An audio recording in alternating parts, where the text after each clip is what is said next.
Selamat atas lo masih mendengarkan New Joki Cerinuan ada Jody dan Molan. Yes, ini adalah tanggal yang sangat berbahagia untuk dunia radio dan... Pernahkah kalian bertanya, mengapa kita dapat mendengar suara dari radio? Suara dari radio dapat kita dengar karena radio memancarkan gelombang yang merambat melalui udara hingga masuk ke telinga kita. Untuk memahaminya lebih dalam, mari kita belajar tentang gelombang.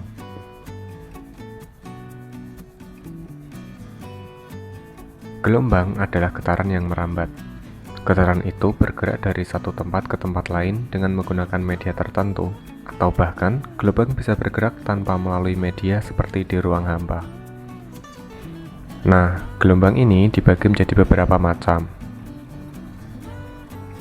Yang pertama, berdasarkan medium merambatnya. Berdasarkan medium merambatnya, gelombang dibagi menjadi dua, yaitu gelombang mekanik dan gelombang elektromagnetik. Gelombang mekanik merupakan gelombang yang membutuhkan medium untuk merambat. Artinya, jika tidak ada medium, gelombang tidak akan pernah terjadi. Gelombang yang termasuk gelombang mekanik ini adalah gelombang bunyi, gelombang tali, dan gelombang air laut. Hal ini bisa dilihat pada kasus percakapan astronot di luar angkasa. Mereka tidak dapat berkomunikasi tanpa adanya alat bantu.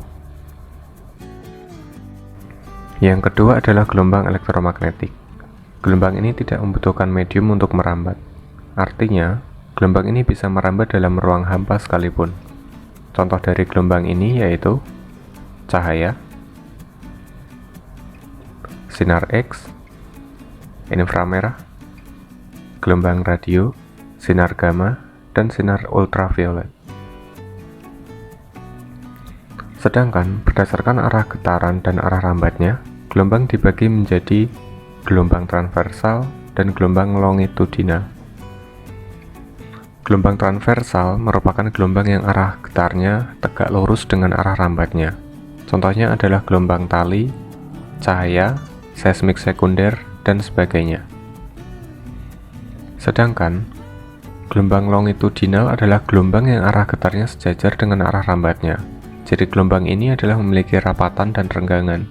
Contoh dari gelombang longitudinal adalah gelombang bunyi, pegas, dan seismik primer. Gelombang juga dibagi berdasarkan amplitudonya. Amplitudo ialah jarak terjauh simpangan dari suatu titik keseimbangan. Yang pertama adalah gelombang berjalan. Gelombang berjalan memiliki amplitudo tetap, artinya setiap titik yang dilalui gelombang amplitudonya selalu sama besar. Contoh gelombang berjalan adalah gelombang air. Yang kedua, ada gelombang stasioner. Gelombang stasioner merupakan perpaduan antara gelombang datang dan gelombang pantul yang amplitudo dan frekuensinya sama, tetapi arah rambatnya berlawanan. Titik yang bergetar dengan amplitudo maksimum disebut perut. Sedangkan titik yang bergetar dengan amplitudo minimum disebut simpul. Nah, penjelasan tadi merupakan beberapa jenis gelombang. Lalu, bagaimana penerapan gelombang pada kehidupan nyata? Dalam kehidupan nyata, gelombang sangat bermanfaat bagi manusia. Berikut merupakan contoh penerapan gelombang dalam kehidupan nyata. Yang pertama, ada gelombang cahaya. Gelombang cahaya dapat dimanfaatkan sebagai radar atau radio detection and ranging. Memancarkan gelombang cahaya dengan prinsip pemantulan cahaya. Sistem alat ini terdiri atas pemancar yang menghasilkan radio frekuensi. Seringkali berupa denyut yang diberikan pada antena yang dapat dipindah-pindahkan yang kemudian dipancarkan sebagai berkas radiasi.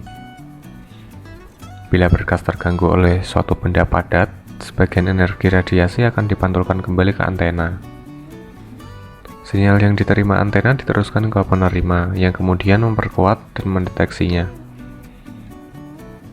Gema dari pantulan benda padat ditunjukkan oleh kenaikan mendadak pada keluaran detektor. Keluaran detektor biasanya ditampilkan pada tabung sinar katoda dan berbagai bentuk tampilan yang berbeda. Selanjutnya ada sinar X. Panjang gelombang sinar X sangat pendek, yaitu 10-9 cm sampai 10-6 cm. Karena panjang gelombang yang sangat pendek, sinar X mempunyai daya tembus yang kuat. Sinar X dapat menembus benda-benda lunak seperti daging dan kulit, tetapi tidak dapat menembus benda-benda keras seperti hidung, gigi, dan logam. Karena itu, sinar ini sering dimanfaatkan di dalam bidang kedokteran, terutama untuk melihat kondisi dalam tubuh tanpa melakukan pembedahan.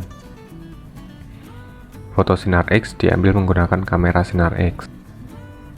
Bagian-bagian tubuh yang keras akan menahan sinar X sehingga bagian ini memancarkan sinar fluorescence pada film. Dan yang ketiga ada sinar gamma. Sinar gamma merupakan radiasi gelombang elektromagnetik yang terpancar dari inti atom dengan energi yang sangat tinggi. Daya tembusnya besar sekali sehingga dapat menembus plat timbal dan plat besi yang tebalnya beberapa sentimeter. Sinar gamma banyak dimanfaatkan dalam bidang ilmu pengetahuan dan pengobatan. Dalam bidang pengetahuan, sinar gamma digunakan untuk membantu studi fisika inti dan astronomi. Dalam bidang pengobatan, sinar gamma dimanfaatkan untuk diagnosis dan terapi kanker. Gelombang yang kedua yaitu gelombang bunyi. Pemanfaatan yang pertama adalah sonar. Sonar atau sonification ranging merupakan suatu teknik yang digunakan untuk menentukan letak benda di bawah laut dengan menggunakan metode pantulan gelombang. Pantulan gelombang oleh suatu permukaan atau benda sehingga jenis gelombang yang lebih lemah terdeteksi tidak lama setelah gelombang asal disebut gema. Kapal mengirimkan suatu gelombang bunyi dan mengukur waktu yang dibutuhkan gema untuk kembali setelah pemantulan oleh dasar laut. Selain kedalaman laut, metode ini juga dapat digunakan untuk mengetahui lokasi karang, kapal karam, kapal selam, atau sekelompok ikan. Pemanfaatan lainnya berupa USG atau ultrasonografi. Dalam dunia kedokteran, gelombang ultrasonik digunakan dalam diagnosa dan pengobatan. Diagnosa dengan menggunakan gelombang ultrasonik berupa USG dapat digunakan untuk mengetahui janin di dalam kandungan. Pengobatan meliputi penghancuran jaringan yang tidak diinginkan dalam tubuh, misalnya batu ginjal atau tumor, dengan menggunakan gelombang ultrasonik berintensitas tinggi yang kemudian difokuskan pada jaringan yang tidak diinginkan tersebut. Selain itu, bunyi ultrasonik juga digunakan untuk terapi fisik, yaitu dengan memberikan pemanasan lokal pada otot yang cedera. Sekian dan terima kasih.